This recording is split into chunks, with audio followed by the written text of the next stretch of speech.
நம்ம தனுஷோட Raayan 3 days world wide box office collection என்னன்னு இப்போ பார்த்துடலாம். தமிழ்நாடுல அரௌண்ட் 36 crores கிட்ட கலெக்ஷன் ஆகிருக்கு.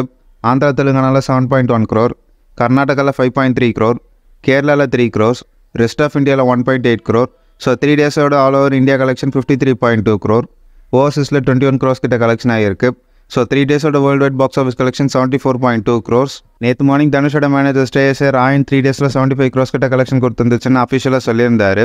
ஸோ ஒரு ஏ சர்டிஃபிகேட் மூவிக்கு 3 days 75 crores கலெக்ஷன்ன்றதெல்லாம் ரொம்ப பெரிய விஷயம். ஸோ இந்த படம் ஈஸியாகவே 100 crore கலெக்ஷனை தொற்றும். வீக்கெண்ட்ஸில் ராயனோட பர்ஃபார்மன்ஸ் பாக்ஸ் ஆஃபீஸில் நல்லாவே இருந்துச்சு.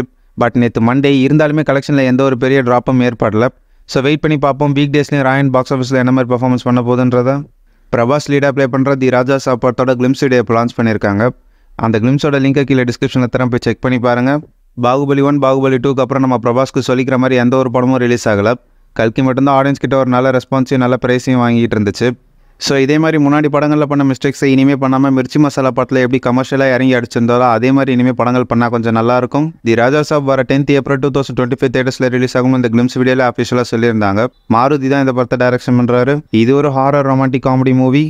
நேற்று உலகநாயகன் கமல்ஹாசன் தக் லைஃப்பில் அவருக்கான போர்ஷன்ஸோட டப்பிங்கை ஸ்டார்ட் பண்ணிட்டாருன்னு அஃபிஷியலாக சொல்லியிருந்தாங்க. ஸோ மணிரத்னம் பிளான் பண்ண மாதிரி தக் லைஃப்பில் அவரோட வேலைகளை செம்ம ஃபஸ்ட்டாக பண்ணிகிட்டு இருக்காரு. நம்ம எஸ்டிஆர் கூட அவரோட போர்ஷன்ஸை எடுத்த வரைக்கும் டப்பிங்ஸையும் கம்ப்ளீட் பண்ணிட்டாரு. ஸோ ஒன்ஸ் ஷூட்டிங் முடிஞ்சதுக்கப்புறம் போஸ்ட் ப்ரொடக்ஷன் ஒர்க்ஸ் எல்லாம் செம்ம ஃபஸ்ட்டாக போனாங்கன்னா கண்டிப்பாக இந்த படத்தை நம்ம இந்த வருஷத்தில் எதிர்பார்க்கலாம். இல்லைனா தக் லைஃப் 2025க்கு தான் தள்ளி போகும். அதே மாதிரி நம்ம எஸ்டிஆர் மலையாள மூவி 2018 டைரக்ஷன் பண்ண ஜூட் ஆண்டனி டைரக்ஷனில் தான் அடுத்த படத்தை பண்ண போகிறாரு. அந்த படத்தை கம்ப்ளீட் பண்ணதுக்கப்புறம் தான் தேசிங் பெரியசாமி டைரக்ஷனில் எஸ்டிஆர் 48 கண்டினியூ பண்ணுவார். இந்த படத்தை நம்ம எஸ்டிஆரே ப்ரொடியூஸ் பண்ணுவாருன்ற மாதிரி டாக்ஸும் போயிட்டுருக்கு. ஸோ அஃபிஷியல் அனௌன்ஸ்மெண்ட் வர வரைக்கும் வெயிட் பண்ணுவோம். விஜய் ஆண்டனியோட மழை பிடிக்காத மனிதன் படத்துலேருந்து ஸ்னீக் பீக் வீடியோ இப்போ லான்ச் பண்ணியிருக்காங்க. அதோட லிங்க் கீழே டிஸ்கிரிப்ஷனில் இருக்குது. அதேமாதிரி ஆனந்தோட நண்பன் ஒருவன் வந்த பிறகு கீர்த்தி சுரேஷோட ரகுதாத்தா, மாரி செல்வராஜோட வாழை இந்த படங்களோட அடுத்த சிங்கிள் சாங்ஸும் லான்ச் பண்ணியிருக்காங்க. அது எல்லாத்தோட லிங்க்கும் கீழே டிஸ்கிரிப்ஷனில் இருக்குது, போய் செக் பண்ணி பாருங்கள். சிவா டைரக்ஷனில் சூர்யா லீடாக ப்ளே பண்ணுற கங்குவா படத்துலேருந்து ஃபயர் சாங் மேக்கிங் வீடியோ இப்போ லான்ச் பண்ணியிருக்காங்க.